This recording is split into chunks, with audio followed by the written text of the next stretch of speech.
This video is going to be a very important video to get your bearings straight on what is going on in the world right now. I talked the last couple of weeks of how things are scaling up and you're seeing a lot of information and misinformation. You're seeing a lot of campaigns, narrative setting, and most importantly, with what's going on with the train derailments, this Nord Stream 2 pipeline, and many other things. It seems like a false flag is being built up. This World War III rhetoric is increasing, and some things are not coincidental. And so in this video, I want to go through a couple of news clips, some grassroots sort of testimony.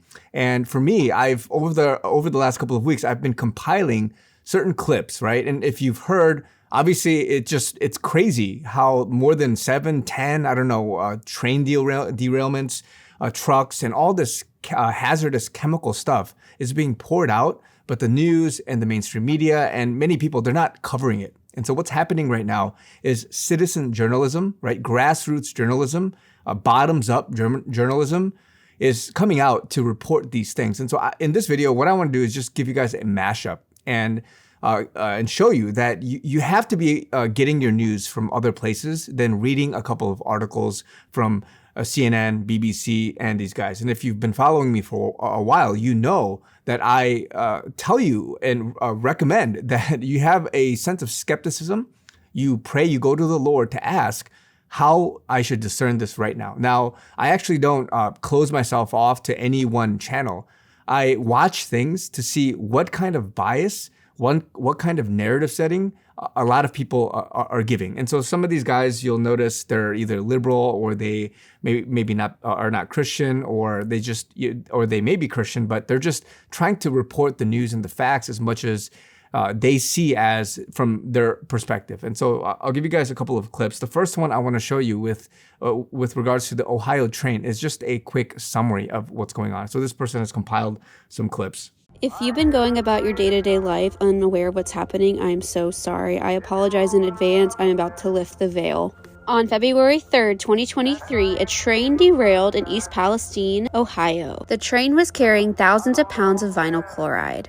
Vinyl chloride is a carcinogen that causes rare forms of cancer, which of course would make it unsafe to touch, breathe, and drink. They decided to do a slow burn and release the chemicals into the atmosphere. Officials advised the residents of Ohio to evacuate, but said there was no serious risk to their health. People complained of the smell of chlorine in the air and getting really bad headaches. As the days went by without any aid, people soon discovered that the water was indeed contaminated. The chemical was in the dirt at the bottom of the water and would rise, creating an oil slick or bubbling. Rock right here. Would you stay here? Would you drink that water? Would you be affiliated with this? Would you bathe your kids when it's bubbling up and looking like an oil slick? That's supposed to be clean water. Like, that's... As the days go by, we are seeing more train accidents rolling in. We are seeing mass amounts of chemical accidents after the Ohio disaster. This timeline goes farther back than we think, back to November 2022 when a train crashed in Louisiana. Then we see East Palestine, Ohio, which is heavily covered by the media. But what we're not talking about is how 2 trains derailed in Texas. First one killing the driver, second one leaving a chemical spill. Then we see South Carolina train derail. Next, Arizona has a truck carrying hazardous chemicals spill and fume off on the highway. Michigan train derails. A plant near a warehouse in Florida lights on fire, burning thousands of plastic containers into the atmosphere. A train in Oregon derails, leaking 2,000 gallons of diesel into the river. And in most recent news, train in Nebraska tips over for the 4th time in 10 months. And this chemical train was spotted in rural farmland, California. Look at the film. Look at the film on that water, bro. Soon enough, reports of dead fish flowing downstream all the way from the top of the Mississippi River down south, carrying the toxic vinyl chloride, contaminating more waterways and damaging more ecosystems. How this chemical spill is going to affect the rest of the United States and eventually affect our food ecosystem and livestock. So again, if you're doing some digging, you can see the images, the footage that's coming out with regards to this. So this much a lot of people know already. Let me go into some detail in terms of, I don't want to say conspiracy, but a lot of speculation, right? A lot of people are asking questions. So this guy, he's talking about what's happened sort of before this and how he is a coincidence finder, right? So watch this clip. I want to preface this. I'm not drawing any conclusions, okay? I'm just making an observation. And the observation is that just weeks before the massive vinyl chloride leak and burn-off that is currently poisoning East Palestine, Ohio, and likely compromising the air and water across a much larger geographic region, the CDC changed its toxicology report on vinyl chloride and its FAQ page for the first time in 17 years. Weeks before, possibly as little as 11 days before, but certainly it happened at some point in the month before this accident. So I've got here the toxicology report, the FAQs from 2006. And here you just see a lot more information in the 2006 one. How likely is vinyl chloride to cause cancer? You see a lot of specific information about an increased risk of liver, brain, lung cancer, cancers of the blood. How can vinyl chloride affect children? There's a whole paragraph about that. Has the federal government made recommendations to protect human health? Yes, it says the EPA requires that the amount of vinyl chloride in drinking water not exceed 0.002 milligrams per liter of water. Talks about how much in terms of parts per million can be in the workplace. It's pretty thorough. And then you go to the FAQ on vinyl chloride that just dropped last month. The section on how to protect children is totally gone. The section on cancer is much simplified. There's a lot less detail. The section about how many parts per million or milligrams per liter, that's all gone. So it's just a little. This was January. This is just what are the odds? All I'm saying is just the odds are it's kind of weird. And it isn't nearly as weird as the fact that the whole incident, the whole train derailment, chemical spilling, poison the town incident was depicted in a movie that came out last year, 6-8 months ago, called White Noise, which was not only filmed in the area in which the actual incident would occur, but even included people from East Palestine as extras in the movie. One such extra, an East Palestine resident named Ben Ratner, has told reporters, quote, "The first half of the movie is almost exactly what's going on here." And I'm not making any accusations. I'm actually not, okay? I'm not coming to any conclusions, even though the CDC and the public authorities more broadly have completely squandered their credibility, in particular over the last few years, and have lied to us on several occasions. You know I am not a conspiracy theorist. I'm really not. But I am a coincidence noticer. And it's weird.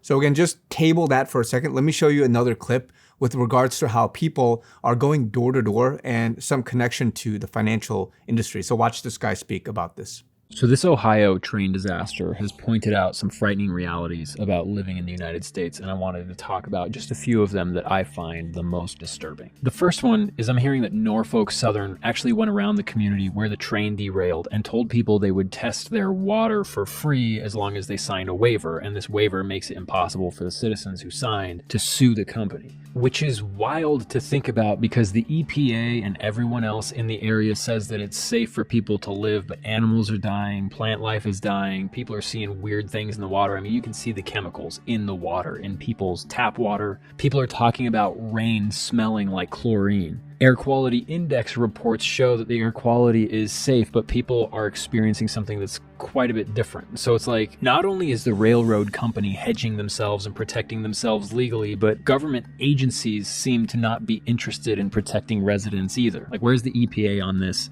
Why isn't anybody getting arrested? And actually, the people that wind up getting arrested, if anybody is, it's going to be the workers, not the people who are responsible for overworking them, underpaying them, understaffing the teams and crews that we're trying to unionize before all of this happened. The other really disturbing thing about this is that nobody's reporting on this entire thing. It's almost exclusively TikTok and Twitter that's carrying this story because Fox won't report on it, CNN won't report on it. When they do, it's very minimal coverage. And I guess that makes sense when you consider that 30% of Norfolk Southern, the company that caused this whole crash to happen, the ones that are responsible, they're owned primarily by BlackRock and Vanguard, the two largest stakeholders in this company. They're both hedge funds. And incidentally, CNN, which is owned by Warner Discovery, and Fox News, which is owned by Disney, Vanguard and BlackRock are the two major shareholders in both of those companies. So the people that have a majority shareholder stake in the railroad that derailed also have a majority stake in the media companies that would be reporting on it. The other thing that I've been thinking about that just is so disturbing to consider is preppers have always gotten this bad rap. They've been written off as the crazy people, storing up food in case of a doomsday apocalypse, and everybody just assumes that that's not going to happen because society is going to break down very quickly,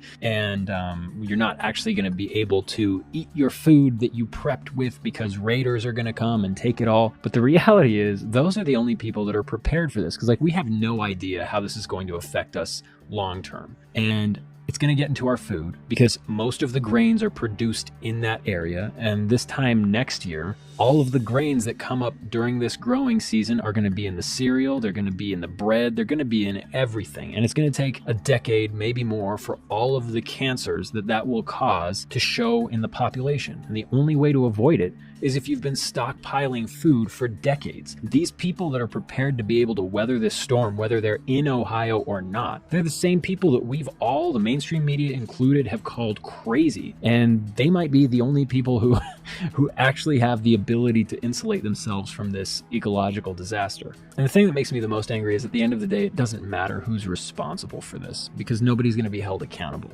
And it just blows my mind because Gen Z is too young to remember this, but pre-2008, it really felt like America was the land of the free, where anybody could build their fortune, where people could just live a simple life and be left alone. But after the financial collapse and the US government bailed out all the very people who caused that, it's been crisis after crisis after crisis, where it sure feels like it's the American government allied with capitalists against the population of the United States. And this is just another event that makes that feel more real than ever. And that alliance usually manifests itself in a media that's difficult or impossible to trust, or information that's impossible to find.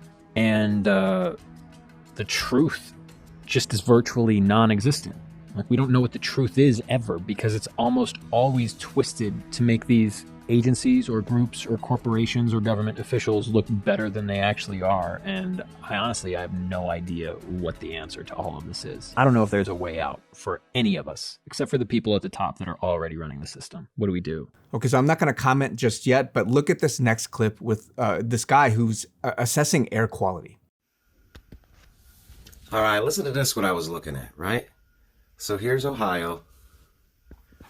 We're right at the East Palestine. Where the hell did you go? So this is airnow.gov.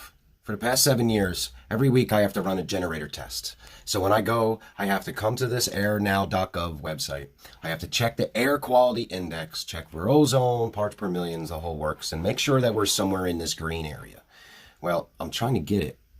East Palestine. Right there. So we know that's where the train wreck was. Where does the wind blow? From west to east, from northwest to southeast, right? So for 7 years, I've been doing this once a week, 52 times a year times 7 years. And I have never, ever seen, and this is where I live. You know where all these yellows are? They're bad. All the way from Connecticut, New Hampshire, upstate New York, Manhattan, Pennsylvania, New Jersey, here where I live, west and south. There has never been so many yellow and high poor air quality markings. These are all sensors scattered throughout that check air quality. I wonder why these would all be yellow. The whole East Coast is contaminated. There's no doubt about it. Crazy stuff. Air sensors throughout the East Coast. The weather that coincidentally was blown from the Ohio way. See the cloud cover and all the rain? Now look at all the contamination being dumped down on the East Coast. There you have it. What the is this? What the is all this white shit? Oh, oh, good. Oh, sick, sick. There's no trees above me. This is not coming from a tree. There's no tree above my car. Congratulations, Norfolk Southern. You suck. And then a couple more videos. This guy was trying to live stream it, but something fishy was going on. So listen to this guy speak. All right, guys. So listen to some funny stuff. I just went live on my second live today, and they both got revoked and removed. First one was because I live 15 minutes from East Palestine. I was there, and while being there, I was live for about 20 minutes, and they took me down for dangerous acts. Now, I went live again, and they took me down again for talking about just sitting in my car talking about East Palestine. Took me down, okay? I'm a nobody on TikTok. There are way more people on TikTok filming dangerous stuff, recording it and posting it live and posting it for you guys to see and not getting taken down, not reported anything. Women with their boobs out. I mean, very, very provocative stuff, but never reported and taken down. I'm a nobody on TikTok, and yet I get removed like that for talking about something that's being covered up. I have, evidence, screenshots of getting taken down and everything. Wow. Trying to be honest and truthful and get support for these people in East Palestine that are dealing with this stuff that's also affecting us because there's no animals around. And yet I get taken down for speaking the truth, showing the truth. Now, in this last clip, watch this person talk about seizing toxic land. According to the laws governing Agenda 2030 land development, any land deemed toxic, the government can seize it and kick everybody out and put people in 15-minute cities. This is all on the EPA website, by the way. And it's really weird that all of a sudden there's all these explosions in all these cities causing mass pollution. It's probably just a coincidence, I'm sure. But if it weren't, this sure makes a lot of sense. Now, this may be a lot to take in, but just take it with a grain of salt, table it, and reserve maybe some judgment. Don't connect the dots just yet, but just know that some of these observations are very warranted, right? So you need to have discernment. So now let me get into a couple of other things for which, again, a lot of people are going to be like, oh, you're stretching it, blah, blah, blah. But coincidentally, when the Seymour Hersh story broke out with the Nord Stream 2 pipeline, and this whole, and again, there might be something bigger than that, right? False flag and just kind of orchestrating everything, as well as scaring people awake and things like that, a coordinated effort. We can talk about that too. But with regards to the normal population, right? What's going on for which people need to ask basic questions? Journalists, these guys are not asking these questions. This guy broke a story. I've talked about it in a previous video, and not a lot of people are asking questions. Not a lot of people are giving attention and saying, man, is this an attack? Following that, is there something else going on as an inside job with the government or with foreign powers, right? So is this some kind of attack? And is it unreasonable to think that if you do attack the infrastructure of the United States, that it would be very strategic? Look at what this guy, Julian Rum, put out on Truth Social. So he's talking here about how he made an observation that this car, right, the whole train derailment, first of all, was at the very top, the beginning of the Ohio River stream, where it goes and connects to the Mississippi River. This is the Ohio River basin. And look at how strategically it's placed. If you wanted to ruin farming, if you wanted to ruin agriculture, pollute the water supply, right? I'm not going to even go into vinyl chloride and all these chemicals and toxins. You can do some of that research on your own, but it's very clear that there's something wrong with all the water, the rainbow colored water, and all these things that you saw in the previous clips.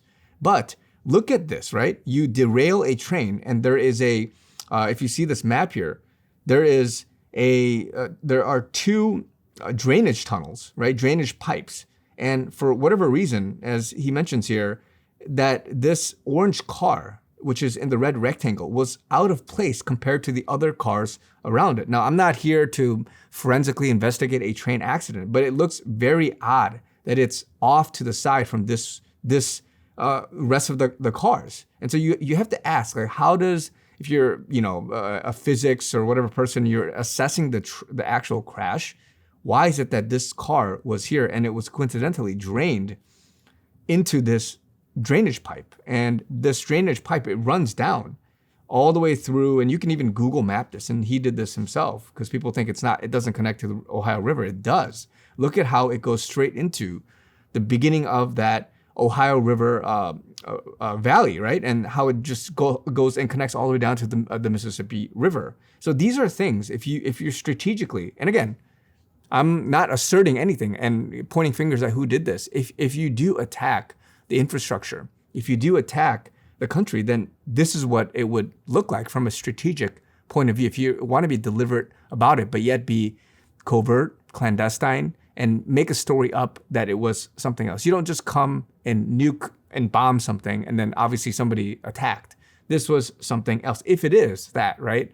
So you have to wonder and ask these questions. And so I've talked about last year and have given prophetic words about a famine coming, that there's going to be a lot of things for which it shakes up and it's going to come suddenly. And so this could be a way, right?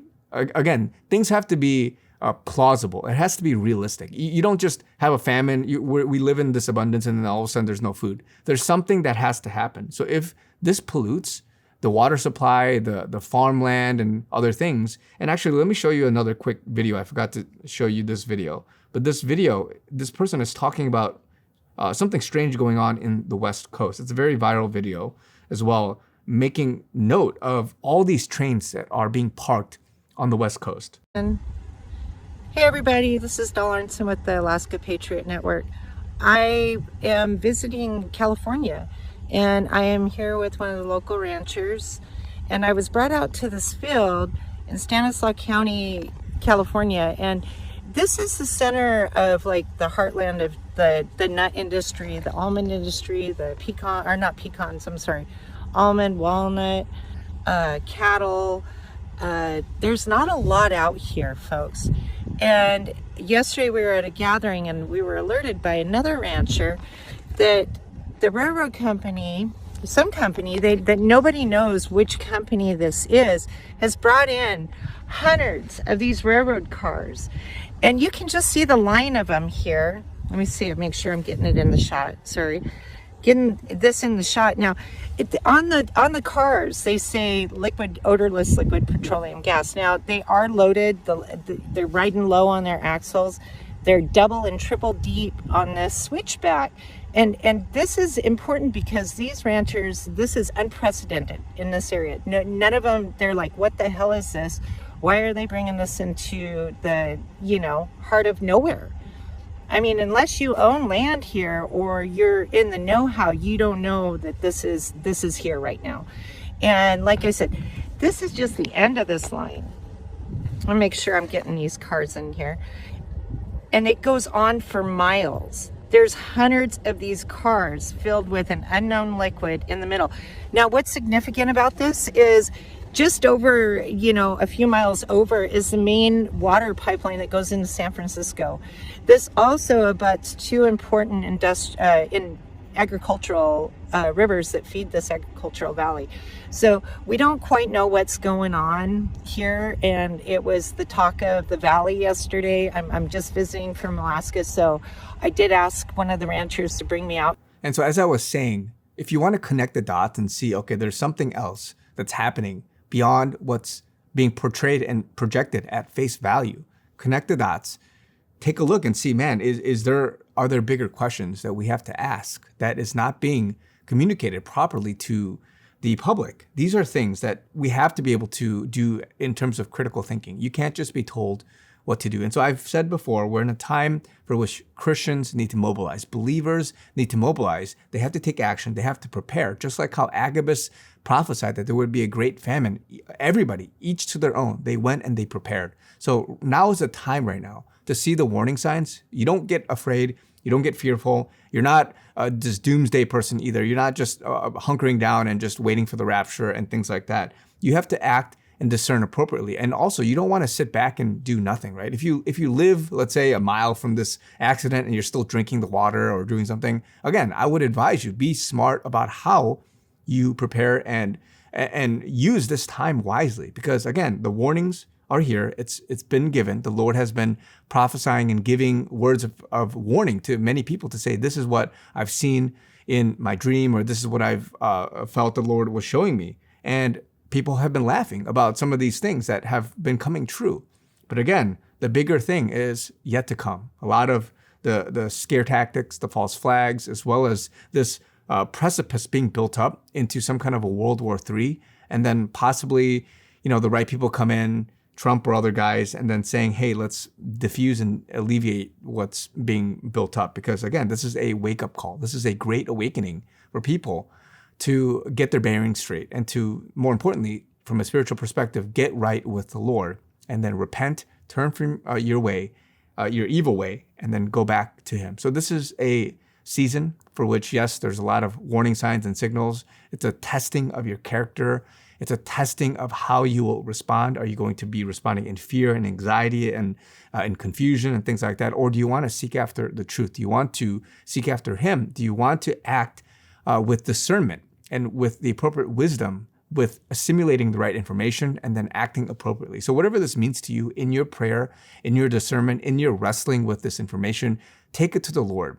And as I've showcased here, that it goes beyond 2 or 3 articles. It goes beyond trying to listen to one channel and thinking you know something. And so as I've been trying to discern the news over the last couple of weeks and trying to understand various things, I think this is important enough. And it's an example of how when you listen to other sources and places, you piece things together, you make a conclusion, and it may not be solid yet, right? We still have to, and again, I'm not making accusations on what country, what person, whatever, but there's something more than meets the eye. And so this is my point. This is a time to get ready. It's a time for which you got to be right with the Lord, right? You can't just be doing whatever wayward thing that you want and listening to whoever thinking that you want to believe what you want to believe. There's more thing. It's a great awakening, and people have to wake up. So love you guys. Be encouraged. Keep praying. A lot is to come, but respond appropriately in this hour, however the Lord is leading you. So love you guys. Talk to you guys very soon.